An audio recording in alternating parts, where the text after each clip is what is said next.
a very strong woman. At meron pong kasabihan, the strongest wings are those who fly alone. Ang ganda po, no? Mga pinakamalakas na pakpak, mga pinakamatayog lumipad ay yung mga mag-isa. When you are alone, God knows that you can do it. Bakit pinapabayaan ka ng Diyos sa mag-isa? Kasi alam niya kaya mo. Kasi alam niya malakas ka. Kasi alam niya ikaw lang sa iyong kakayahan magtatagumpay ka. Huwag kang mag-alala. Kahit na nahihirapan ka, nasasaktan ka, napapagod ka sa buhay, kung mag-isa ka, isang mabuting balita yan. Hindi ka papabayaan na mag-isa ng Diyos kung hindi naniniwala ang Diyos sa iyong kakayahan. Remember this, our pains teach us to be stronger. Our tears teach us to be braver.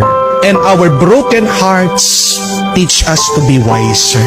Kung mag-isa ka, dumadaan sa mga pagsubok at problemang ito, ikaw ay tinutulungan lang ng Diyos maging mas malakas, maging mas matatag, at maging mas mataling. Trust in your ability. Trust in yourself. Magtiwala ka sa sarili mo dahil nagtitiwala ang Diyos.